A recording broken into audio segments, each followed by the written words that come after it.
Are you a movie buff? Do you love dissecting and analyzing your favorite films? Look no further than the Projection Booth podcast. Join host Mike White and a bevy of guest experts as they explore the history, themes, and legacy of cult classics, obscure gems, and mainstream hits.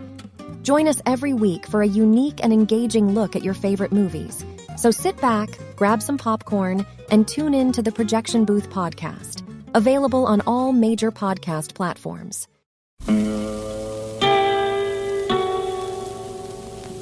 Hello, filthy movie lovers. My name is Gentry Austin. And I'm Casey Scott. And we're the hosts of the Sin Syndicate, film podcast for something weirdos, anti-criterion bros, and Joseph Sarno aficionados. Join us semi-weekly as we peer into the adults-only theaters and sticky-floored cinemas of the golden age of sexploitation, when the morals were loose, the laws were murky, and the intercourse was all simulated. Find us now on the Someone's Favorite Productions podcast network.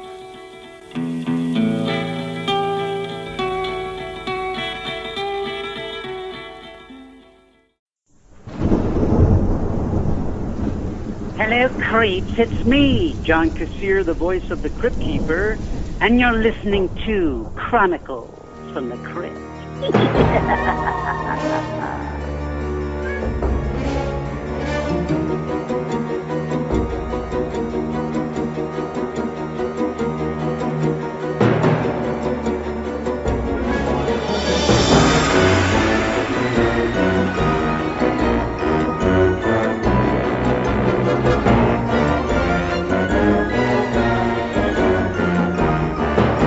I'm Casualty Chris. And this is Father Malone. And we are the hosts of Chronicles from the Crypt, a twice-a-month look at the cult horror anthology series Tales from the Crypt that aired originally on HBO from 1989 to 1996. Now, on each of these podcasts, we're going to be doing 2 episodes of the series, and along the way in between those seasons, we're going to have bonus episodes about some tangentially related tales, materials, including some movies, and let's face it, we are never doing that kids' game show. We're gonna do it, but we'll probably just be like, "It's bad." Oh wait, we already did that last episode. I think we've done it every single episode. I think we've already reviewed it. It's garbage. Yeah, it's like a 10-second review on each episode. It adds up to like a 3-minute review. Yeah, man. Like, hey, everybody, don't subject yourself to that kids' game show. It's really bad. And the only place you can find it at this point is YouTube. So yeah, so you got to be really desperate for some Tales from the Crypt material if you're going there. You gotta go out of your way. Yeah, don't go out of your way. I would rather you go out of your way and watch some of the worst episodes of the TV series than go watch that show. To be fair, as much as we might be deriding YouTube is a great place to watch stuff that has never been released on DVD. Oh, yeah. No. I'm not deriding YouTube at all. I'm just saying, like, use your YouTube time more productively and don't watch the Tales from the Crypt game show for children. I like how you have to add the Tales from the Crypt game show for children. Wouldn't it have been great if there was a Tales from the Crypt game show for adults and it was essentially just Fear Factor? Yeah, I would be down. There was not Fear Factor. There was a show. I think we've actually talked about it where they had this like insane millionaire character like in his mansion, and you had to perform all these crazy like horror related tasks in order to like get away with his money, and he would like cackle and like urge you to lose. It was actually really good. I know what you're talking about, but I've never seen it. But we have talked about it. I think we talked about it when I was in Vegas. Yeah, I think it was while we were discussing the kids game show, as a matter of fact, because I think that's a way to do the show, and it could have been done right where look, it's Tales from the Crypt. It's really not for kids, even though it was a comic book back in the day. Like, Anyway, don't watch that kids show. Or do it like Scare Tactics. I mean, that show's cheap, low-hanging fruit, but same time, just branded as Tales from the Crypt. That could have worked. Yeah, something. Imagine at the end of that, they pull back the curtain and the Crypt Keeper's there, like, cackling at you. That would have been great. Yeah. However, on this episode of Chronicles from the Crypt, now that we're done, once again, talking about the children's game show that we've talked about so many times, we're going to be covering the final 2 episodes of Season 3. We're here at the end of Season 3, and I feel fine. We're going to be talking about Spoiled and the hour-long episode, Yellow. Hello, golfing fiends, and welcome to the Crypt. Oh, don't mind him. That's just my caddy, Juan. He got me teed off while I was playing around, so I shot a hole in Juan. Which brings to mind the young woman in tonight's tale. She's also playing around, except that her game isn't golf. It's love. I call this disgusting drama Spoiled. So Spoiled aired August 21st, 1991, a little under 28 years ago now. Wow. Is that right? 28 years ago? Yeah. Yeah. Yeah. Good Lord. It's directed by Andy Wolk. The screenplay is by Connie Johnson and Doug Ronning. It stars Faye Grant, Alan Rachins, who we do have an interview with, Anita Morris, and everyone's favorite Thunder from Down Under, Anthony LaPaglia. So... You left out Annabelle Gurwitch, who is fantastic. Yeah, sorry, you're right. That was because I was just enamored with Anthony LaPaglia. Playing Oh, Abel, of course. Who isn't? Abel with the cable. Oh, boy. Wow. I like this episode a lot until the ending, which feels so dorky. And so it's not... The way the ending is shot, not great. I am not a fan of this episode. Really? Yeah, let me read you some of my notes, Chris. Wow, this is bad. Wow, this is garbage. Jeez, tell me how you really feel. Well, this entire episode is garbage. These are my actual notes. This whole thing is bad. Yeah, man. I mean, look, parts of it I like.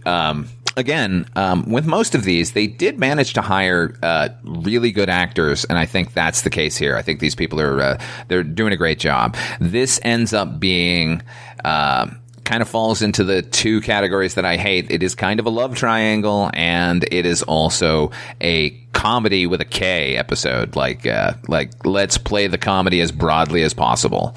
I did like their the little fake out at the beginning where we're watching a soap opera and we're not really clued into that yet. I thought that was good.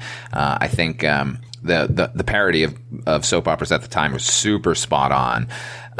So there is stuff to be mined from the episode that was good. I just think it was, I don't know, super broadly played. And that can work, but it didn't work for me here. I like a lot of it. Like I said, I really do like this episode. I can understand your criticism about the comedy being played too broadly, but at the same time, the episode is juxtaposed against this like soap opera that's going on. So it kind of works in a way, right? Because they're juxtaposing it that way. Yeah. At the same time, like, you know, there are ways to parody soap operas. I think Twin Peaks was a great example at the exact same time where they even had a parody on their own thing. What was the show within the show called? Something of Love? Yeah, something like forget. That. Yeah. Where they're using the television version on the show as a comment on the show that you're watching. But if you play your version straight, then it becomes funnier, at least for me. I mean, this is maybe just subjective. But, you know, the show that they're watching is a total joke, and then they're playing their drama as, like, ha ha ha, what a rib tickler, like, kind of slapping those knees funny. Like, and I don't know. I hate the tones of most of the comedy episodes on the show. Like, it always feels to me, and I probably made this criticism before, it feels like people who are not interested in horror getting a job on a horror show and then just sort of doing what they want. And just did not work for me in this case. Also, it is nearly impossible to be sexy in the early 90s with the clothing that they were given. Like, we have this frustrated housewife who is, she keeps trying to get her husband to have sex with her, but like the methods that she's using, like when she first sort of like tries, she's wearing these like giant baggy shorts belted at the waist and some ugly blouse, and I'm just like, yeah, I wouldn't want to have sex with you either. Yeah, but Abel with the Cable did. Oh, but Abel with the Cable did because that's what he does. Also, this was the punniest episode of all time. Oh, my God, right? It was a pun machine, dude. Like, I was just like, please don't. No, don't. Oh, okay. No, don't do it again. Oh, okay, they did it again. Give me some of that Cable, Abel. Oh, Jesus. He's here to fix our equipment. Yes, that's right. Where's your box? He needs you to stick put the male and the female end connector together. Oh my god! Call me anytime. I will service you day or night. Like ugh. I mean, let's be honest here. I would call Anthony LaPaglia day or night to get him to service me. He's great in this episode, though. He's real good. Yeah, I like him a lot. But let's also be honest. Anthony LaPaglia not given much to do recently. No, he was in that garbage Annabelle movie 2 years ago. That Annabelle the Beginning, I think. That's the last thing I saw him in. Annabelle Creation. Creation, yeah, there you go. Woof. Boy, he's good in it, but that movie is not good. You know what? He sticks out in my mind? Innocent Blood. Empire Records. Oh, yeah, he's good in that movie, man. Yeah, he plays Joe, like the shop owner. He's good. He's a decent fella in that film. But, giving his thieving employees another chance. Yeah. But, yeah, other than that, hadn't done much recently, which is unfortunate, because I actually like him a lot. Interesting actor. Makes good choices, and I'm sure, like you, maybe, shocked when I found out he was Australian. I just assumed he was an American for all the American accents he's able to do very, very well. But then Australians seem to be able to do an American accent much better than, say, an English person. I was about to say, Chris Hemsworth does a pretty decent American accent. Dacre Montgomery, the guy on Stranger Things, does a amazing American accent. Really good. Like, again, shocked that he's not an American. Yeah, like, if I just blew your mind that Billy on Stranger Things is Australian, you're probably not the only one. No, I think we all were when we find that out. Yeah, he's good. Yeah, I do not understand that sort of dichotomy that English people just can't get it. Like, they just can't sink their teeth into it. They like trying to overpronounce the R's, maybe like, hello there, I'm an American from Oklahoma. Like, they add R's to everything, but, like, Australians just seem to... Now you just sound like Homer Simpson. I know, but, that's... watch any English actor attempt it. Deep cut Homer Simpson on the Tracy Ullman Show. Yeah, there you go. Let's go out for frosty chocolate milkshakes. Yeah, hey, I'm doing a comic book character accent here. Let's play it as broadly as possible. Yeah, I don't know. The worst English accent of all time, trying to be an American, is in what's the film called? It's called It's Dead Something or Other, with Kenneth Branagh and his wife at the time, Emma Thompson, where it's like a murder mystery, and he's like, "Hello there, I'm not Roman." It's just like, it's so bad. Anyway, I mean, I'm pretty sure the worst American accent of all time is Michael Caine in On Deadly Ground, where he's supposed to be a Texas oil man. And what? Yeah, just be Michael Caine. That's all we need from you. Oh, I swear I'm not from Texas. What the fuck are you saying? What are you talking about? But yeah, Anthony LaPaglia and like you said, Australian actors in general just seem to have a better grasp. Good on them. Yeah. What is it? I don't know. But kudos again, Anthony LaPaglia. You did a great job. And you know what? We haven't mentioned him. We have an interview with him, but Alan Rachins is good too. He's not given enough to do. Yeah, I mean, he's kind of given this straight part. He's the straight man in the episode, and it's easy to overlook how good a straight man can be because the wacky guy is the one who always gets the acclaim. But if they don't have that person to bounce off of, then it becomes a little bit lackluster. But he's real good in the episode, given what he's given to do. And he does it really well. And I think by the end, when he's sort of freaking out on his own, like, I think he did a great job there too. Like, the ending is a failure, but not because of him. I think he did a really good job. No, the ending is a failure because the effects just aren't there. They look weird, man. Which I understand her head is a little bit smaller than his. Nevertheless, it seems like, I don't know, the look of her head on his body looks a lot like the Harry the Haunted Headhunter in the end of Beetlejuice. Hey, there goes Elvis. Like, what? Like, no. Yeah. This is not really Beetlejuice. Weird.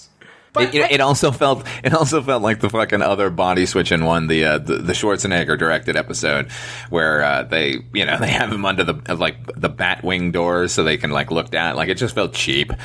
Felt like a cheap end. It's not great. The ending of it is not great, but I think other than that, it's fine. It's perfectly interesting. It's okay. A love triangle once again. Oh boy, this is not how to do the love triangle. I like Fuchsia and Evian. Yeah, that's pretty good. The soap opera characters' names. Yeah. She's good in it, too. Anita Morris. God, I can't remember what she was in, but Anita Morris was around in, like, the 80s and 90s a lot. And, like, man, she nails that soap opera style, like, really good. She's good. She's famous for Martians Go Home. Oh, is that... No, she's not. No one is famous for that movie. Randy Quaid is. But, you know, he's trying to be murdered by the Star Killers or Star Fuckers. Dean Devlin. He's the most famous person from that. As a weird aside, like, do you notice how lovingly they shot the Alan Rachins like wiping blood off of the instruments? Yeah. A little weird. Hey man, gotta keep your tools clean. Yeah, with your gloved hand, just like sliding the blood off of it. Like, now it's good. Yeah. Yeah, use that immediately. So, I would say this is a watch. I would disagree. I would say don't watch this one. As they say in the industry, agree to disagree. Soft watch, maybe. If you put this against a truly offensive episode for how bad it is, like I will tell you to watch one? this one. Yeah. I mean, if it's a comparison situation between this and that one, I would say watch this one. But if it was this one and I don't know, if you put it up against Split Second, I would say watch Split Second. That to me was a skillful love triangle with closer to the heart of what Tales from the Crypt is supposed to be. This felt like it could have been, anything. It could have been, some random anthology series from the 80s. Like, it could have been a Tales from the Dark Side, which I'm not casting aspersions on Tales from the Dark Side. I love that show. But it could have been that. How would you say this compares to the source material? Pretty spot on, I guess. Yeah. I would agree. Yeah, it's not any better or worse than the source material. A lot of the source material is not great, admittedly. It's an interesting idea that they spin their wheels around, which this kind of felt like. But ultimately I'll say no. But a soft skip. How about that? Soft, very soft. How soft? The softest. A gentle skip, sir. Yeah, I'm going to say it's a worth a watch, but again, I also like Anthony LaPaglia enough to... Anthony LaPaglia and Alan Rachins put it over for me, but I can understand the love triangle stuff becoming a little much. I don't think it's going away anytime soon, so we can't do anything about it. But we'll play the interview that I did with Alan Rachins. I'm sorry if I butcher your name every time I say it. And when we get back, we'll talk about final episode of Season 3, Yella. Okay, so before you were cast in your role in Tales from the Crypt, had you seen the show before? Well, I know this. I read the comic book as a kid. Okay. And loved the comic book. As I remember, the Crypt Keeper is the character who invites you in and says, like, hello, kiddies. That was my recollection of that greeting. And it was delicious. It was comic. It was weird. And so I really enjoyed that. I think I probably saw some episodes because it would be something that I like, but we're going back a long time, so I'm not 1,000% sure. You mentioned reading the comics as a kid. Do you have an interest in horror? Is the genre something that you're a fan of? Well, that was sort of a mixture of horror and comedy. It had a particular sort of sensibility, and that sensibility fit right in with me. Now, there are so many horror movies. Generally, I can't say that I'm a fan of horror movies. There's, occasionally a specific one that might, attract me. But in general, it's not a genre that it's another horror movie. It's not really for me. Like, for instance, let me just say, in the 50s, there was The House of Wax with Vincent Price. Now, I think that was called a horror movie. I'm not quite sure. I think it was, and I love that movie. But it had other elements in it, so it wasn't just about the horror, And, I think horror is a very polarizing genre for a lot of folks. So, there's not like a middle ground either. So, you either like it or you don't. Well, the other thing about it is that there are so many things that fit into the category. So there's a number of things that I could say, gee, I like those 4 things over there or that one over there. So, not to dismiss everything that falls into the category. How did you get cast in your episode that you were in Spoiled as the character of Leon, the dismissive doctor who doesn't care about his wife's needs? No, I didn't. I was ignoring her very basic needs. It was one of those things where you got an invitation or you got invited to do this part. And those are lovely. I mean, sometimes you have to audition for things, and then there you are competing against you-know-who, and there you are. But here it was just, we have this part for you. And I think I had worked with Andy before on an episode of L.A. Law. And another episode or 2 that I've done with him. I don't know which order there was, but there was something I had done with him prior to this. So maybe that made him comfortable with me as well. And so kind of, talk a little bit about, working with Faye Grant, working a little bit. I mean, you didn't really share a whole lot of scenes with Anthony LaPaglia, but kind of talk a little bit about kind of working with the two of them. Well, Faye, actually I worked with her twice because she was my wife in this, and then later on I went up to Canada and did some movie where Faye was my wife again. And I think we got along better as far as characters go in the second one. She was a lovely person, and we sort of connected and talked, and we wound up having dinner a number of times because that's just how the schedule worked, end of the day, time for dinner, but you're coming back after dinner. So, sweet, attractive, and I had sort of some familiarity with her beforehand, and just in terms of knowing about her.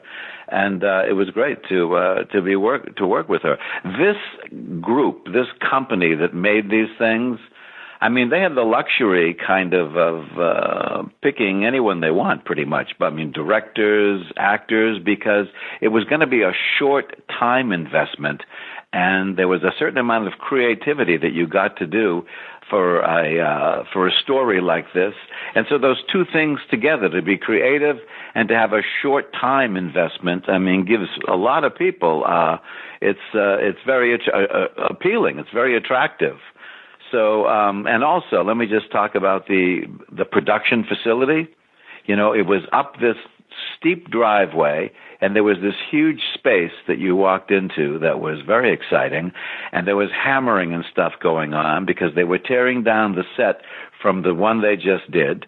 They were furnishing the set of the one they're about to do, and they were building the set of the one that comes after that.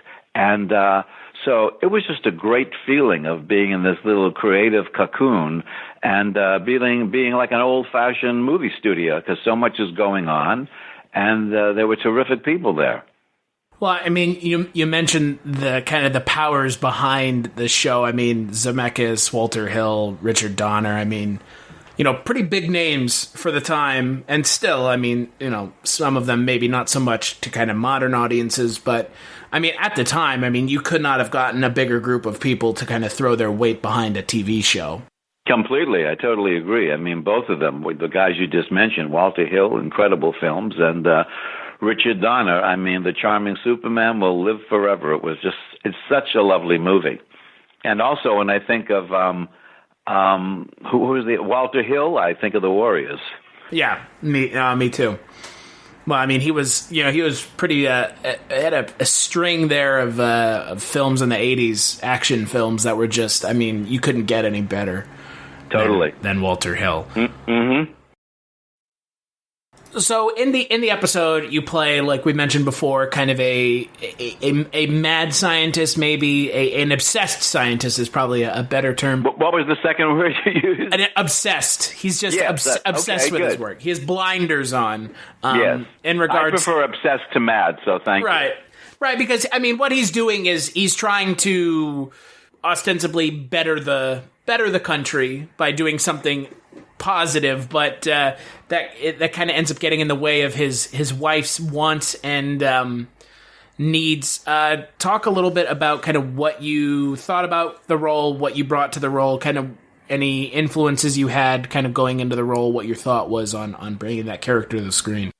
Well, the disadvantage that I'm in is that it was a long time ago. You probably know how many years ago it was, right? I don't necessarily, I can't say that immediately. 35? It aired in 1991. Okay. It was a while ago. So, I have something as mundane as the fact that I think I wore my hairpiece in that particular story, and so that gave me a chance to feel like, oh, I'm doing something different. I'm presenting myself in a different way. That's always appealing, and it was fun.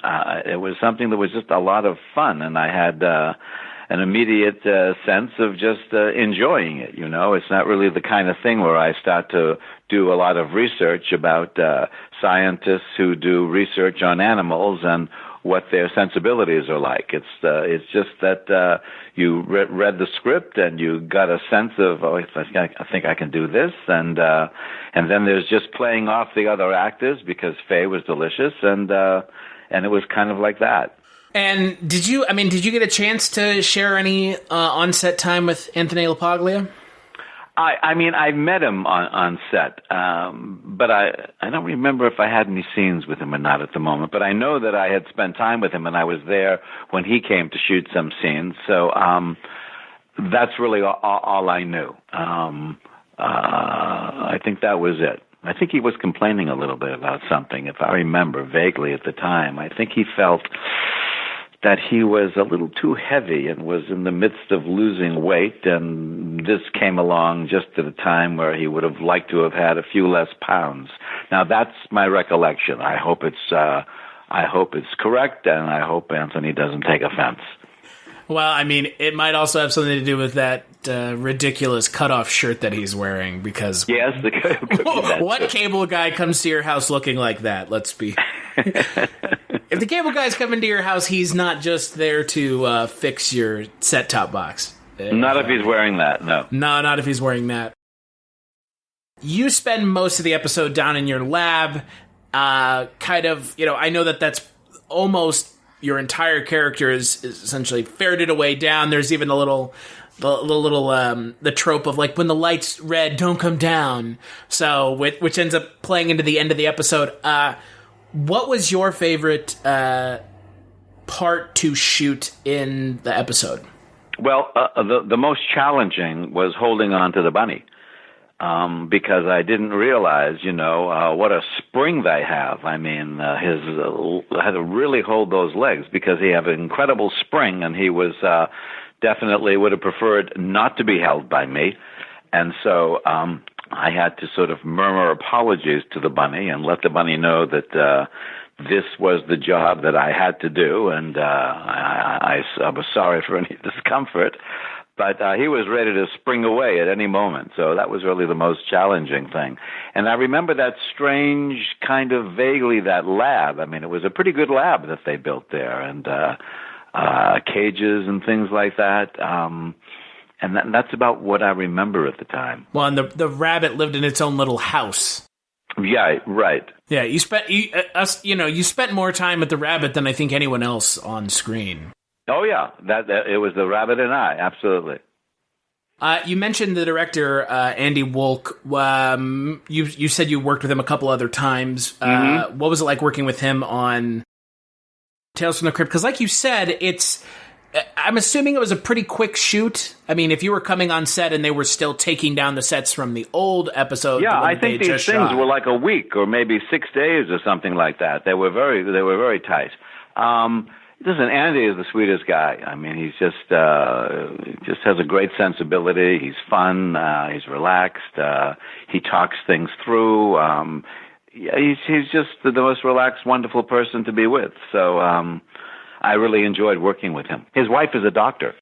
And he's a director, so there you go. And he's a director, yeah. Yeah. So maybe he knows about obsessed doctors in basements with rabbits. Who knows? Maybe he does. Yeah. It would be an insight into his marriage that I don't know anything about, but possibly. Well, and I do also appreciate that one half of the writing credit for this episode was a female writer, which is pretty great. Because, I mean, again, it feels like it does have that sensibility to it. I mean, it's a very female-centric episode. I mean, I know the male character ends up getting this kind of he gets his revenge. I guess. Right. So, as someone who was on set, was in the episode, how do you feel about the ending where they have their heads swapped? And also, what was it like shooting that ending on set? Now, let's see. Gee, this is going back now. So that obviously has to be a special effect that they did. It was a special effect, all right. Emphasis on the special. Yes. I think I was a little. My recollection, again, it's just going way back, is that it was a little abrupt. Yes. I mean, that was the ending. That was the tag. That's what it was going to be. But I think it was a little abrupt, as I remember. And I felt. I don't even know if I'm being accurate because it was so long ago. A little shortchanged with the ending. But I mean, that was the ending. That was the way the story went. That was the whole point of it. And my apologies to Faye and Anthony. Well, they did you dirty, so you swapped their heads. Absolutely. You know what? It was a righteous thing to do. Now that you say that. But totally. I mean, you're completely right. You know, the ending is, and that's kind of the issue with some of the Tales from the Crypt episodes. Sometimes they spend a lot of time building up the characters, like they do in this episode, and then the ending just, it feels like 5 minutes. Of just, and then you chloroform them, and then you swap their heads, and there you go. Right, right. So it's kind of unfortunate, but at the same time, it's kind of a righteous ending for your character to swap their heads, and then some special effects. Yes, perfect Tales of the Crypt ending. Yeah, exactly. It's got that little stinger right at the end. Mm-hmm. So once you were done with the episode, did you end up watching the episode when it aired? Did you? Oh yeah, I definitely watched the episode when it aired. I mean, I thoroughly enjoyed doing it, and everything about it. I like the people. I like being invited to do it and not having to audition. The whole thing was just a fun, easy, super thing to do, and I definitely watched the episode. My son was less impressed with it than I was, but I thoroughly enjoyed it. Why was he less impressed? Well, he was younger, and he had sort of a cynical attitude about a lot of things at that time, and I'm surprised. I'm glad he didn't go on a campaign for equal rights for the bunny, but he was a little bit offended by the exploitation of the animal. He's an animal lover, and he was young, so he had a whole different take on it than most older and adult people would have.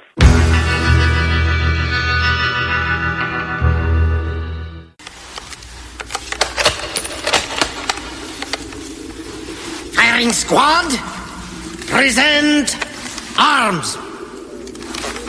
Hello, creeps. I was just about to fire off tonight's Dead Time story. It's about a young soldier who doesn't want to be in the army anymore. I can't imagine why not. I mean, war's a great equal opportunity destroyer. Now, where was I? Oh, yes. Ready? Maim? And here's my favorite part. Fire! I call tonight's tale Yellow. So I would tell you when Yellow aired.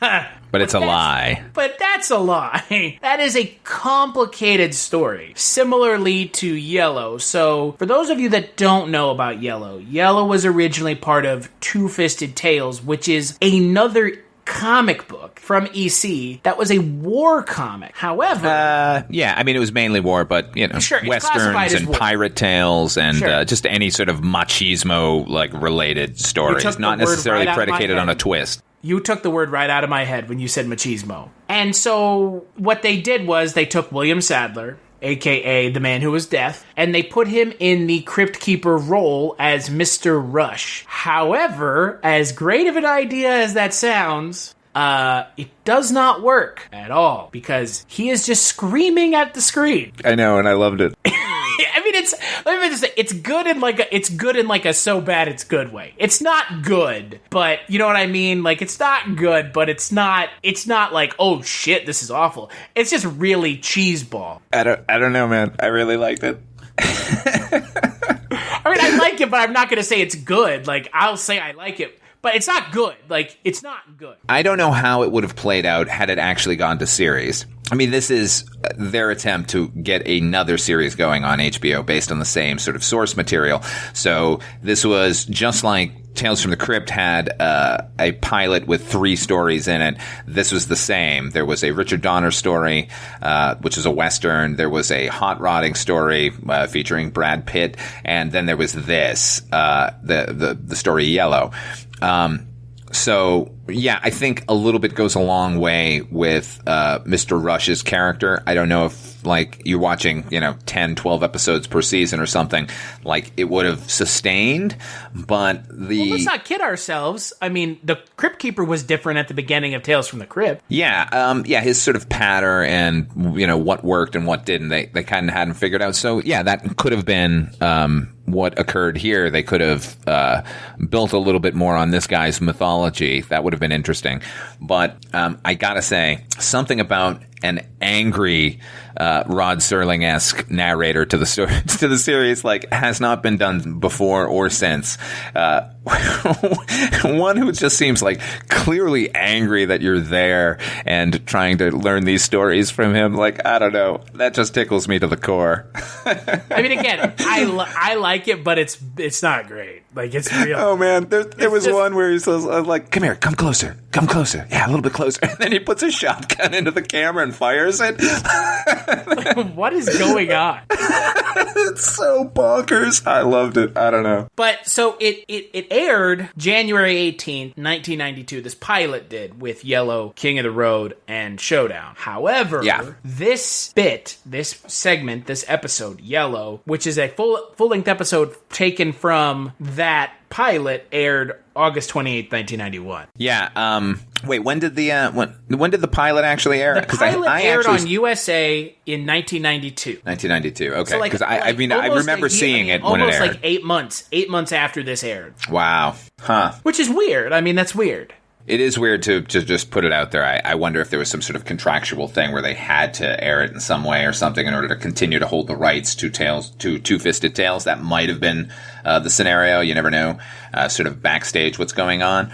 But So yeah, they took Yellow out, but they didn't take Showdown and King of the Road out until after the pilot bombed. Right. But no, I think, honestly, I think the pilot had already bombed. Like, even though it aired... the way it's described on IMDb is that it no interest, and then they took Showdown and King of the Road out. But yeah, I can't imagine that they didn't see it in the studio and we're just like, oh. Yeah, they definitely showed it to the HBO execs, and they were like, nope, we like Tales. We're just going to continue with that. We don't need to see this show. We don't want to put any money into this. Like, this isn't the way we want to go. And rather than take a loss, like, wholly on it, they figured they could just fold them into the Tales from the Crypt as it is. And they're not wrong. I mean, there's enough sort of irony and in some cases supernatural elements that at least with the Richard Donner one that it works, and they're certainly not as bad as some of the other like straight ahead horror ones that we've received, but you can tell that they wanted to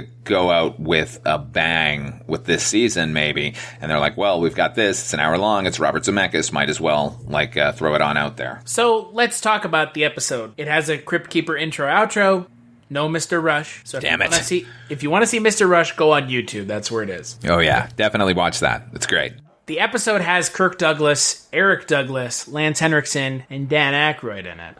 Hell of a lineup, too, on top of everything else. It is a super weird lineup, but it's like as if they decided to take all of my favorite people and put them in one hour-long episode. Mine is Eric Douglas. Yeah, Eric Douglas is...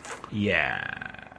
There might be a reason he's not an actor. Well, he's also dead. I know that, but Are we saying just in general? Whilst alive, he did not pursue acting in any sort of appreciable way, or if he did, he didn't really get anywhere because, let's face it, talent ain't genetic. Was he not in The Golden Child? Golden Child? Was he? Oh, yeah, he might have been. But then, like you can probably, based on the name, get a role...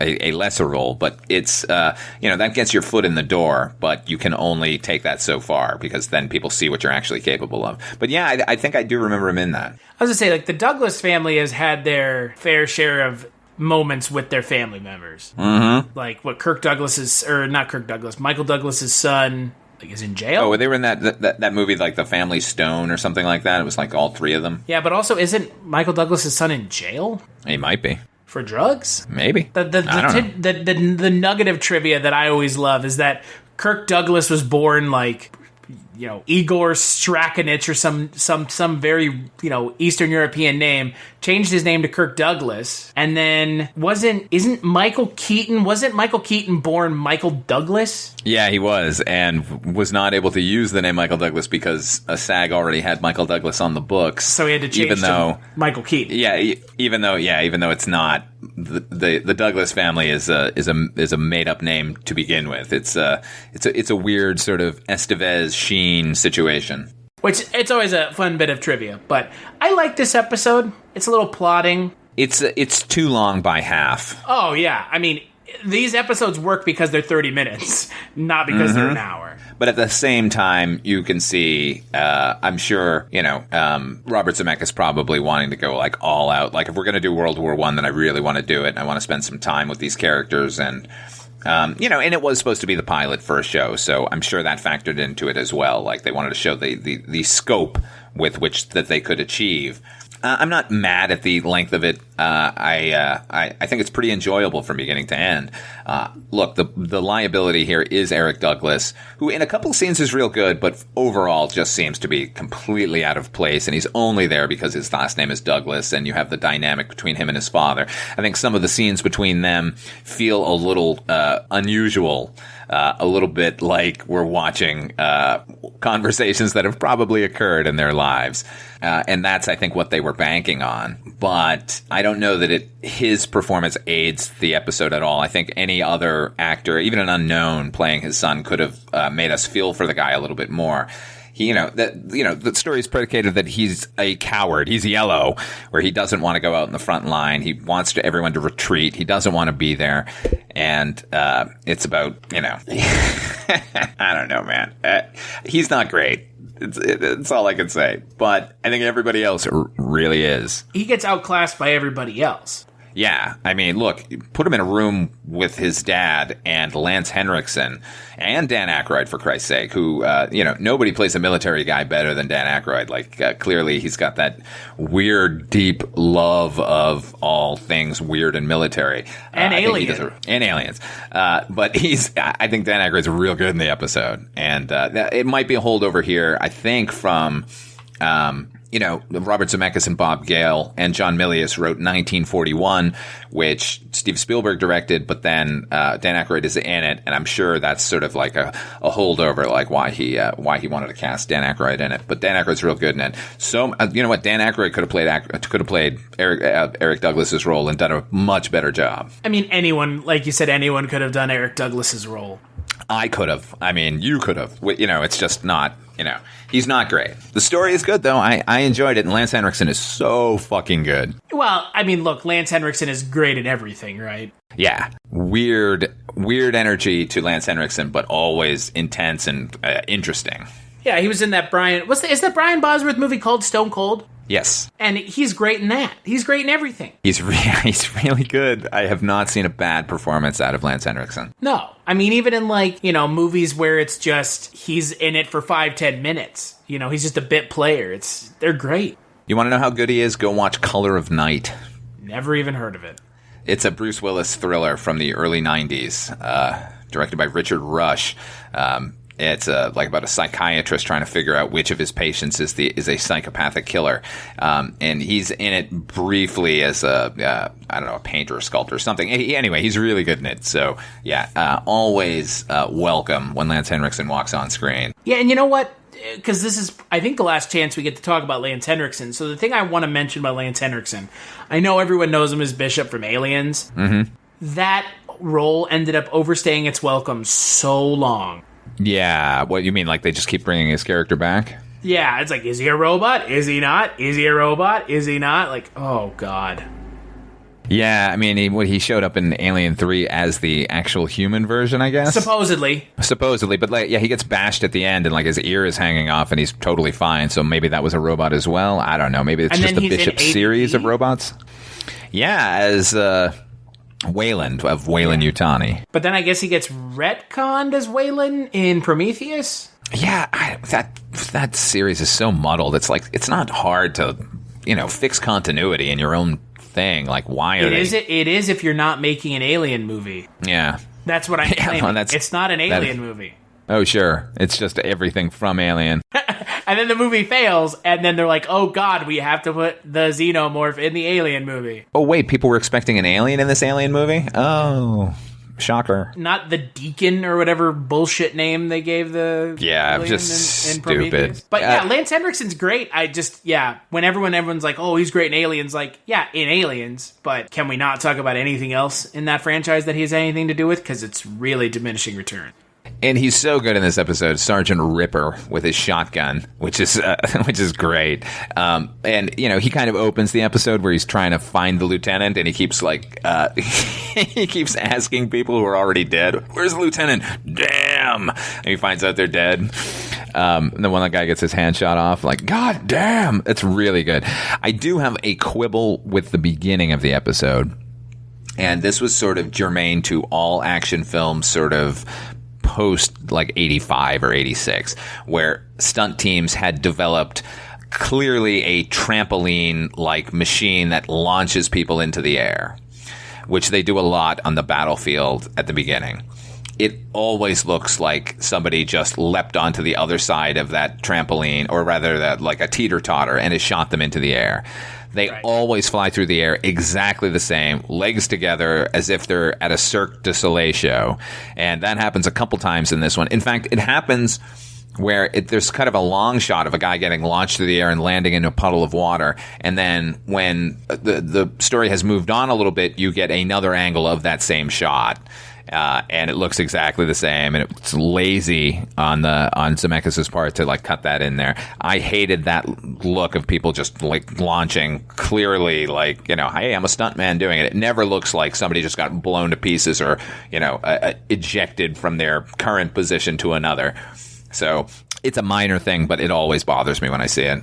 Well, and again, if that's the only complaint other than Eric Douglas, that's a pretty minor complaint considering how some of the episodes we've seen this season. Yeah, overall, I really like this episode a lot. It's a good way to end the season. Yeah, no, but again, the only thing I would say about this episode is it doesn't feel like a Tales from the Crypt episode. Truly. Which is fine because it's technically not, but it does not feel like a Tales from the Crypt episode. So yeah, I mean, it very much feels like something that was taken from something else and added to this show. Right, but you can do that because, I mean, how many Tales from the Crypt episodes are based on shock suspense stories? Well, that's not what I mean. And that's not what I mean. I mean, just like the tone of this alone doesn't feel Tales from the Crypt. Oh yeah, no. This feels like a war movie. There's not a whiff of the supernatural, but there's no thriller aspect to it. Like, you got to have one or the other if you want to call it a Tales. So that would be my only kind of criticism. But other than that, it's a great episode. Yeah, really, look, man, I know he's made some missteps with his the forays into 3D animation and everything, but when Robert Zemeckis was... recent movies in general.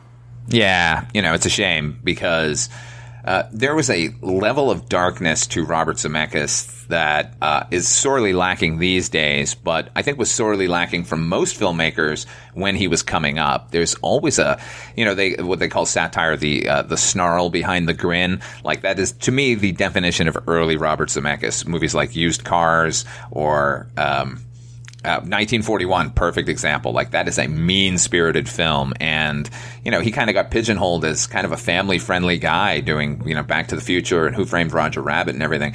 But there was always a level of darkness to him that I truly appreciate, and that's on display here. And it's missed, let's say. Yeah. It's a little, yeah, I would agree. And my point ultimately was, like, even at his worst, he is a massively skilled filmmaker. I agree with that. I've always said that, he does something that astonishes me, where he can, just from a series of photos, whatever the set dressing is, tell you all you need to know about that character. Nobody does that better than him. He can pan around a room and you go, oh, okay, I know who lives here. which is a rare talent, and really speaks to a filmmaker who understands that it's a visual medium. Like, scripts can be clever and the dialogue can be fantastic, but if the visuals don't match up, who gives a shit? Go watch a play.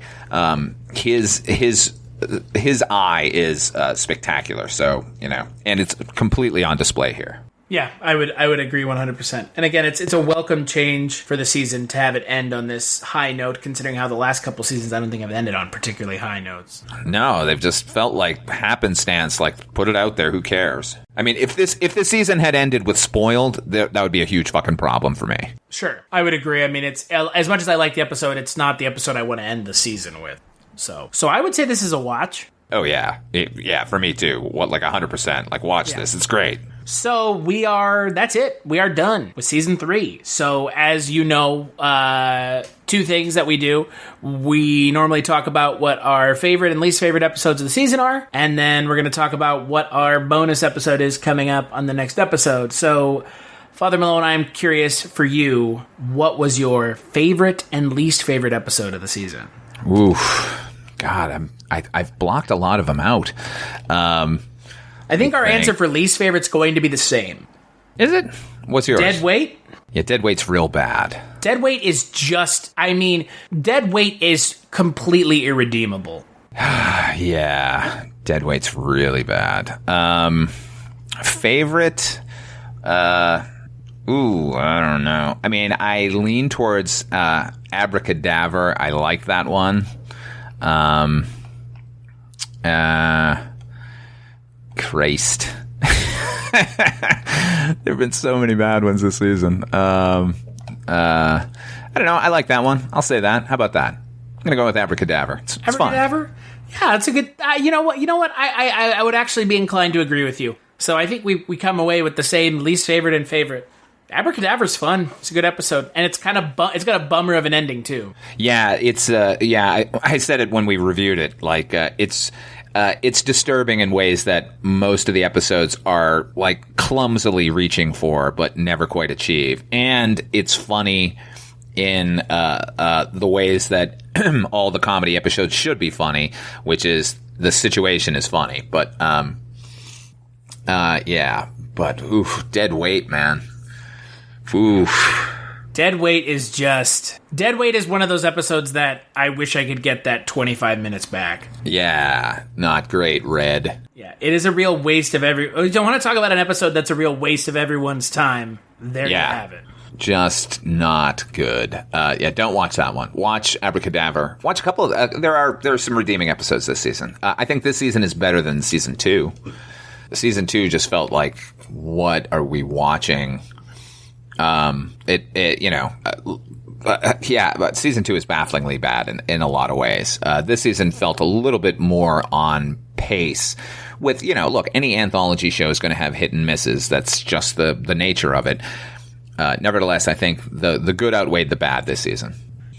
Yeah, I would be inclined to agree. I would say that this is a more solid season than season 2, because season 2 had just some of the worst episodes we've seen. Season 2 is, for me, the love triangle season. Yeah, and the sad thing is, I don't remember it getting there that fast. Yeah, although season 2 does have one of my favorites. I think I'll put it up against Man Who Was Death, which was the, can't remember the name right now.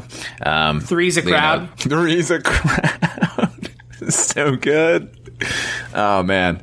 There's one super season to be made of all of the best episodes of Tales from the Crypt. Well, and that's the thing about this show that is great, is you don't have to watch the show in season form. Now you That is true. Yeah, I mean, at the time, you were, restrained by the programmer's decision of which episode you're getting week to week. Now you can sort of pick and choose, and I guess that's kind of the point of what we're doing here, right? Exactly. We're trying to educate people on the things that are good and the things that are bad, and what you don't have to watch, but we still do. Yeah, we're doing the lifting for you here if you have not watched this series previously.